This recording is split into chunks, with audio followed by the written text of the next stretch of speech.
पंजाब में दो खवातीन आजकल आमने सामने हैं। सीएम पंजाब मरियम नवाज शरीफ साहिबा और chief justice Lahore high court आलिया नीलम साहिबा के दरमियान आजकल जंग छिड़ी हुई है। मैं थोड़ी सी आपको तफसील ये बता देता हूँ। सिर्फ फैसला आपने करना है कि हक पे कौन है और अवाम किसके साथ है।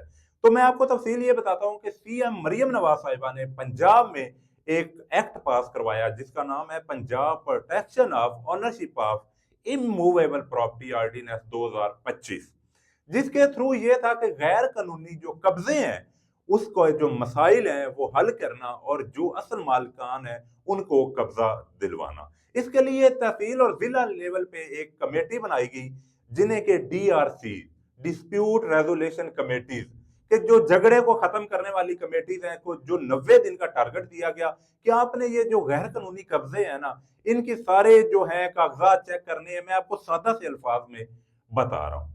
अब लाहौर हाई कोर्ट ने इस पे नोटिस लिया और चीफ जस्टिस साहिबा ने रिमार्क्स ये दिए कि ये काम अदलिया का है। अगर ये इस तरह फैसले होते रहेंगे तो फिर आर्टिकल 10A है एक नाज़रीन आर्टिकल जिसके फेयर ट्रायल कि हर पाकिस्तानी का ये हक है कि फेयर ट्रायल होना चाहिए उसके मुकदमे का, कि ये इसकी खुली है ना ये मुखालफत होगी, फेयर ट्रायल नहीं होगा और इस तरह जो है ना ये अदलिया का काम है।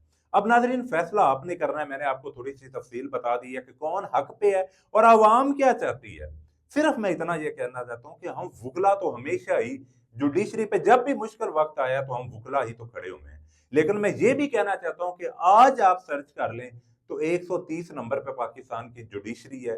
क्या 30-30 साल जो पाकिस्तान की अवाम के जो मुकदमे होते हैं जो पेंडिंग रहते हैं, अभी भी अगर आप सर्च करें तो तकरीबन तकरीबन 2 लाख मुकदमे ऐसे हैं जो हाई कोर्ट में जमीनों के लिहाज से पेंडिंग पड़े हुए हैं।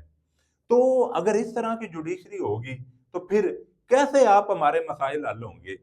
कैसे फिर इस पे आप ये कहते हैं कि है ना ये कानून गलत है? या तो आप इस जो पाकिस्तान की जुडिशरी है उसे इतना ही आप मजबूत कर दें, आप उसमें इतनी ज्यादा जिद्दत ले आए कि लोगों को जिंदगी ना लोगों की